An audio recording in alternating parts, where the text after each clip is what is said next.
Meeting ہوئی مسجد میں. اس طرح کریں کہ عمر کا کچھ تھوڑا سا نا مشاعرہ، کچھ تنخواہ، کچھ خدمت، کچھ وظیفہ بڑھا دیں. بات طے ہو گئی. جب مکمل ہو گئی تو کہنے لگے یہ بتاؤ شعر سے بات کس نے کرنی ہے؟ ادھر جائے گا کون؟ پہلے اس کا نام تو بتاؤ. وہاں جائے گا کون؟ تو انہوں نے کہا یہ تو ہم نے سوچا ہی نہیں، بات تو بڑی تگڑی ہے، عمر سے کون بات کرے گا؟ یہاں جتنا مرضی تگڑا پیر ہو، آپ نذرانہ لے کے جائیں، مسئلہ ہی کوئی نہیں. ابھی کسی کو کہنا پڑا ہے؟ کہتے ہیں جناب کون بات کرے گا؟ تو ایک صحابی کہنے لگے کہ حضرت عمر رضی اللہ تعالیٰ عنہ کی جو صاحبزادی ہیں نا، حضرت حفصہ رضی اللہ تعالیٰ عنہ، وہ ام المومنین بھی ہیں، حضور علیہ السلام کی زوجہ ہیں، مومنوں کی ماں ہیں. ان سے کہتے ہیں، اور ان کے والد بھی ہیں. تو حضرت حفصہ سے کہا تو جناب حفصہ چل کے گئیں حضرت عمر کے پاس. جا کے کہا ابا جی ایک بات کرنی تھی. انہوں نے کہا بیٹے کرو. تو ان کو بھی پتا تھا نا جاہو جلال کا. کہنے لگے ابا جی مسجد نبوی میں صحابہ کی میٹنگ ہوئی ہے، ایک ہی محلے میں ایک ہی شہر میں لوگ رہتے ہیں تو ایک دوسروں کی خرچوں کا ضروریات کا پتہ ہے. کہتی ہے میں نے پس منظر سارا کر کے بات کی. میں نے کہا سب کو پتہ ہے کہ آپ کے خرچے بڑے بڑھ گئے ہیں، تو مجھے نا انہوں نے حضور کی زوجہ سمجھ کے، قابل احترام سمجھ کے میری ذمہ لگایا ہے کہ تھوڑے سے پیسے آپ کے بڑھا دیں. تو حضرت عمر فاروق رضی اللہ تعالیٰ عنہ کی صاحبزادی کہتے ہیں عمر کو اتنا جلال آیا کہ اٹھ کے کھڑے ہو گئے. کہنے لگے حفصہ ان لوگوں کے نام بتا، میں انہیں دروں سے ماروں گا، اور اس طرح ماروں گا کہ ان کی کمر پہ نشان پڑے، ان کی کمروں پہ نشان پڑے. اس انداز میں درے ماروں گا کہ مجھے زخم نظر آئے. ابا جی اتنا جلال کس بات کا؟ سادی سی بات ہے. تو سیدنا عمر فاروق رو پڑے. کہنے لگے سادی سی بات ہے؟ میرے لیے مسجد نبوی میں بیٹھ کے میٹنگ ہوتی رہی کہ عمر کو دولت دینی ہے. لوگوں نے یہ مجھے سمجھ لیا ہے، مسجد نبوی میں بیٹھ کر میرے لیے یہ میٹنگ ہوتی رہی کہ عمر کو پیسے دینے ہیں، اس کو دولت کے ساتھ ہم نے نواز رہے. مسجد نبوی میں میرے لیے کس کو یہ جرت ہوئی؟ فرمایا حفصہ کاش کہ تو میرے پاس پیغام لے کے نہ آتی، کوئی اور آتا اور پھر میں اسے دروں سے مارتا. حضرت حفصہ کہتی ہے میں خاموش ہوئی تو میری طرف دیکھ کے فرمانے لگے بتا نا، تو نبی پاک کے گھر میں رہتی تھی، میرے مصطفیٰ کا طریقہ کیا تھا؟ کرنا بات اس طریقے پہ میرے ساتھ گفتگو کر. تو حضرت حفصہ کہتی میں رو پڑی. میں نے کہا ابا جی غلطی ہو گئی، آئندہ نہیں کروں گی. بھائی معیار بنایا ہوا تھا. آپ یقین کریں ہمارے تعلقات آپ شادی پہ دیکھ لیں، جو غریب رشتہ دار ہے اسے کون بنانے جاتا ہے؟ لیکن ساری برادری کٹھی اس کے دروازے پہ بیٹھی ہے، جس نے آنا ہے تو کچھ لے کے آنا ہے. ہر چیز دولت میں تلے گی. معیار ہی دولت بن گیا ہے، مقصود ہی دولت بن گیا ہے. اس پیسے نے، اس دنیا داری نے، دنیا دار پجاری زردے کتیاں دے گل ٹلی ہو، اتنا سخت رویہ لوگوں نے اپنا لیا. رشتوں کا تقدس نہیں رہا. ایک مجلس میں میں نے ایسا رنگ بھی دیکھا، ایک ایسا شخص جسے میں ذاتی طور پہ جانتا ہوں کہ عالم بھی ہے، پرہیزگار بھی ہے، نیک بھی ہے، وہ بھی بیٹھا تھا اور اس کے ساتھ ایک سیٹھ بھی بیٹھا تھا. لیکن جو لوگوں کا عقیدت کا رشتہ اس درویش کے ساتھ ہونا چاہیے تھا وہ سیٹھ کے ساتھ تھا.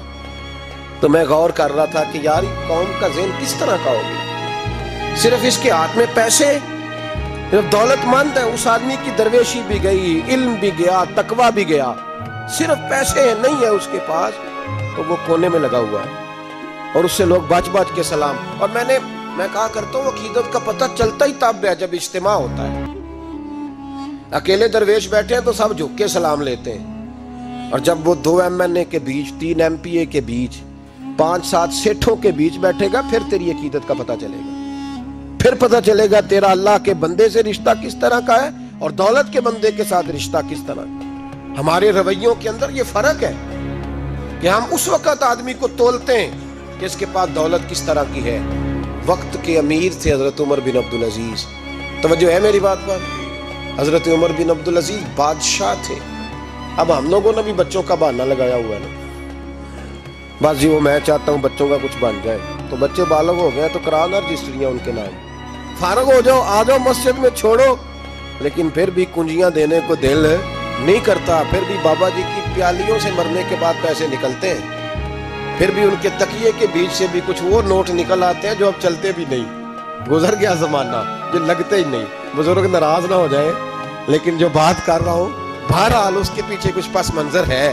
یہ بھی بہانہ ہے. بینک بیلنس اپنے نام، زمین جائیداد ساری اپنے نام، اور کمائی کس کے لیے کر رہا ہے؟ بچوں کے لیے. نام کس کا لے رہا ہے؟ بچوں کا. یہ کس طرح کا بچوں؟ بہانہ نہ لگاؤ، صاف کہو کہ اپنے لیے کما رہا ہوں، صاف کہو. کیوں بچوں کا نام لیتے ہو جب ہر چیز کی کنجی تو رکھی ہوئی ہے باندھ کے اپنے ساتھ؟ حضرت عمر بن عبدالعزیز بادشاہ تھے. آواز دی، گھر میں بیٹھے، بیٹی پانی کا پیالہ تو لاؤ. بیٹی خاموش ہو گئی. ساتھ والا کمرہ بیٹی کا. پھر آواز دی، بیٹے سن رہی ہو؟ کہ ابا جی سن رہی ہوں، پانی کا پیالہ دینا. بیٹی خاموش ہو گئی. تیسری آواز دی تو زوجہ پانی لے کے آ گئی. میں کہا حضور پانی. حضرت عمر بن عبدالعزیز کو غصہ آیا، کہنے لگے بچے کس لیے ہیں؟ وہ خود کیوں نہیں آئی؟ اب اتنی نافرمان ہو گئی ہے کہ ایک پیالہ پانی کا باپ کو نہیں دے سکتی، کیوں نہیں آئی؟ زوجہ کہنے لگی چلیں درگزر کریں. اس نے کہا ابا کو نہیں بتانا، پی لے. کیوں نہیں بتانا؟ بتاؤ کیوں نہیں آئی؟ میں نے اس کو پکارا تھا، تمہیں پکارتا تو تم آتی، تمہیں بتانا پڑے گا. جب بات ذرا آگے بڑھی تو ماں تھی نا، بات بیٹی کی تھی، تو اماں رو پڑی، آنکھوں میں آنسو آئے. کہا کیوں روئی ہو؟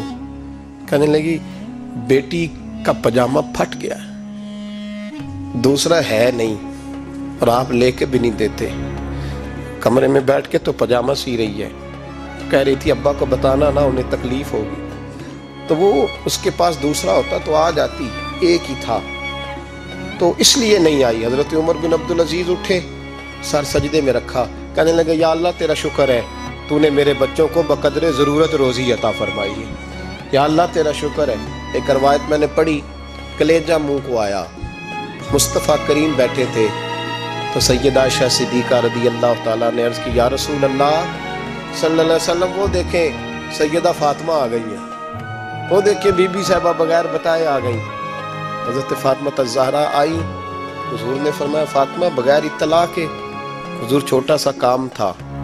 کیسے آئی ہو؟ تو بی بی صاحبہ نے نا، عورتوں کا پلو ہوتا ہے نا چادر کا، پلو کھولا تو ایک روٹی بندھی ہوئی تھی. ایک روٹی چادر میں، یہاں لوگ زیور باندھتے ہیں، دولت باندھتے ہیں، ایک روٹی حضرت فاطمہ نے پلو میں باندھی، کھول کے پیش کی. کہ بیٹے یہ کیا ہے؟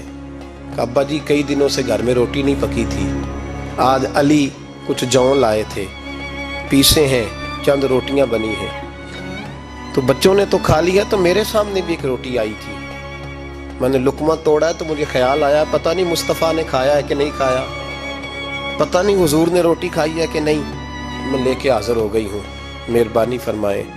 فرمایا بیٹے بیٹھ جا. حضرت فاطمہ بھی بیٹھ گئے. سیدہ عائشہ کہتی حضور بھی بیٹھ گئے. فرمایا فاطمہ کتنے دنوں سے نہیں کھایا؟ عرض کی حضور 3 دن سے. فرمایا بیٹے میں نے 5 دن سے نہیں کھایا. آ جا. دونوں باپ بیٹی مل کے کھاتے ہیں. روٹی 2 حصوں میں حضور نے بانٹی. فرمایا چل آدھی تو کھا، آدھی میں کھاتا ہوں. حضرت فاطمہ نے لقمہ توڑ کے منہ میں رکھا تو رو پڑی. حضور 5 دن سے نہیں کھائی. فرمایا بیٹے چپ کر، ہمارا دنیا سے کیا تعلق، ایک پل رہ گیا ہے، بس اللہ پھر جنت کی ساری نعمتیں عطا فرمائے. رونے والی بات ہی نہیں ہے اس میں، بس ہمارا کیا تعلق، ایک پل ہے، پھر مالک بڑا کچھ عطا کرے گا. او بھائی، جو کائنات کے مالک و مختار تھے، جو ابرو کا اشارہ کرے تو حضرت جبریل جنت کی نعمتیں لے کے آ جائیں.